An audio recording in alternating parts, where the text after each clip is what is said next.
Hello, welcome to the interview here on France 24.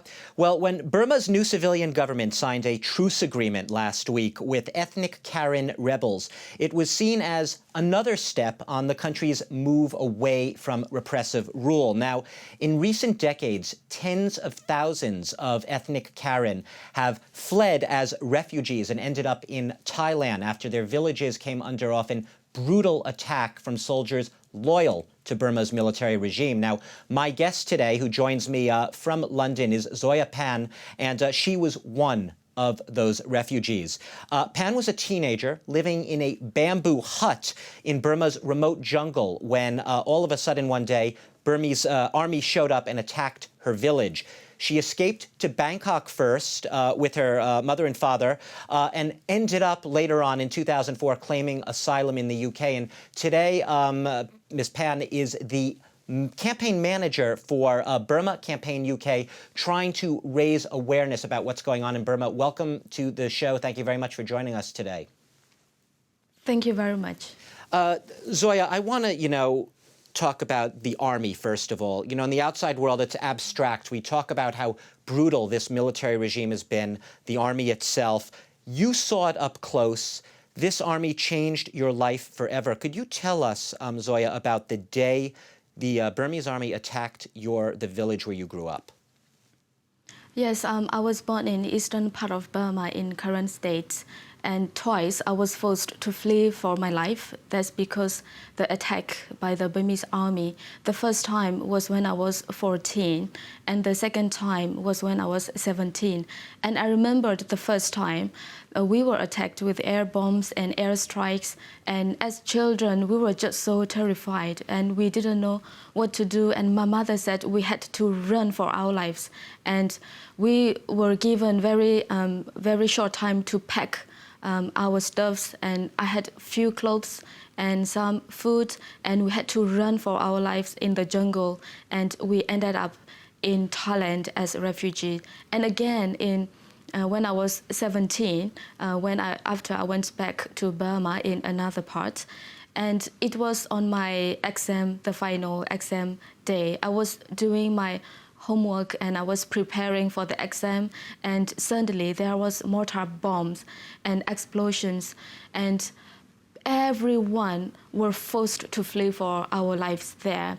Children, older people, and myself and others, we were forced to flee carrying heavy stuff that we could carry on our back. And in the jungle at night, it was very difficult to survive. We didn't know where we would end up, and at the same time, we were afraid of animals in the jungle. And I remembered I was just too exhausted and too tired to walk. But then we heard the explosions, and my mother urged us, go, run, we have to run. We couldn't let the Burmese army capture us. And we kept running, and at the end, we ended up in refugee camp in Thailand again. You say at the end, I'm sorry, Zoya, you were on the run for quite a while, and this was really your entire village you were with in the beginning, was it not? That was right, yes. Everyone in the village and in the whole area were forced to flee. And actually, this kind of attack hasn't stopped yet. It's still going on in many parts of Burma. And this is what I want to ask you about. When we talk about Burma here in the West and the outside world, there is really, you were telling me earlier about these two Burmas. There's the official Burma, we've heard of Aung San Suu Kyi and the government there. But then there's this second Burma, the Burma of the ethnic minorities, and that's really the Burma you grew up in. That was right. The Burma that I grew up was in different ethnic minorities area where ethnic people, we have our own language, our own culture and tradition and history, and for many, many decades, we've been under attack by the ruling dictatorships. And we were not in the city part of Burma, where we have some ethnic minorities there. We were not allowed to learn our own language officially, to learn our own history. and practice our culture freely. And another part of Burma, where I come from, that is the area where the Burmese army engage in war and attacks people and target ethnic civilians. And for many decades, we've been forced to flee from our homelands, and we have almost 500,000 people hiding in the jungle, and they are living there as internally displaced people. And we have over 100,000 people living in refugee camps along the border of Burma and Thailand, and also in Indian border, Bangladesh border, and other parts of the border areas. And we face the worst human rights and humanitarian crisis, where people were forced to flee, and then we didn't have proper medical care and proper education materials. And this is the part of Burma where international community doesn't really know what is going on and doesn't pay proper attention. Well, let me ask you, because we're paying attention right now. Let me ask you, the ceasefire agreement that I mentioned at the very start of this interview, I know that the Karen right now are asking for security guarantees. They want prisoners released. They want the end of the forced labor of civilians. Are these things, are they actually happening now? Are you hopeful that they will happen in the near future? Yes, this ceasefire that we've seen last week between the Karen National Union and the Burmese government, of course, it can be a positive step if the government in Burma is genuine about peace. I am hopeful, and at the same time, I'm also cautious and skeptical. And I have the reasons why I am skeptical, because in the past, for 63 years, the Karen have been negotiating with the dictatorship and have been talking about ceasefire for 6 times. But the dictatorships, they didn't honor the ceasefire. They violated the ceasefire agreement. They continue attacking Karen civilians. But this time... And at the same time... I'm sorry, but this... Yes, I'm sorry to interrupt you.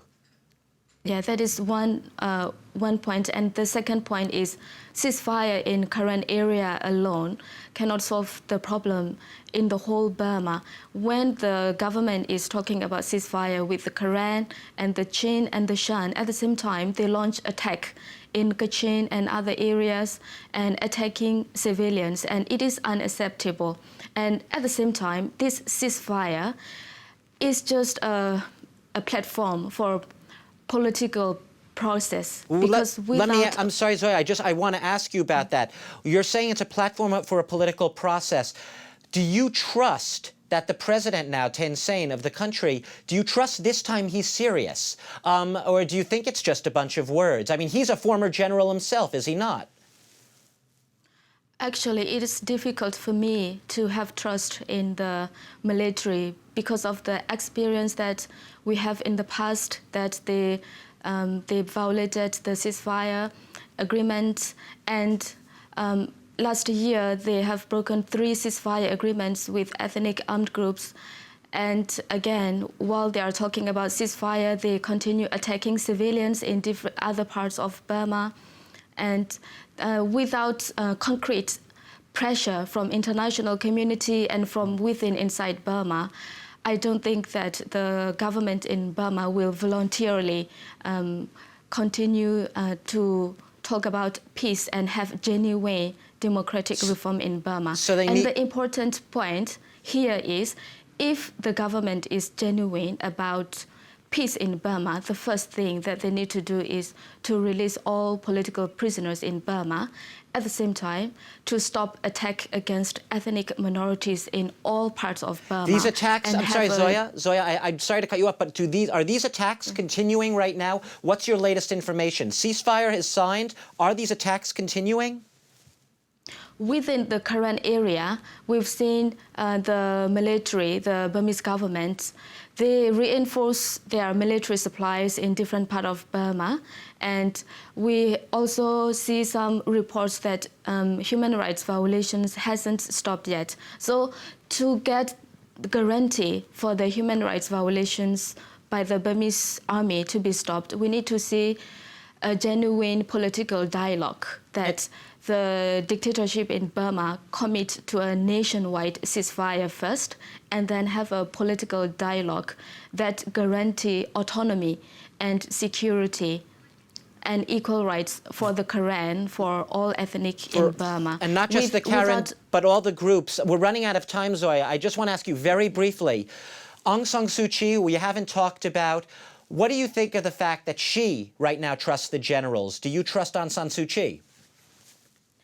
Aung San Suu Kyi is one of the main democratic leaders in Burma, and she is trusted by most of the people in Burma and outside Burma, and she remains one of the most important leading figures in Burma in terms of political reform.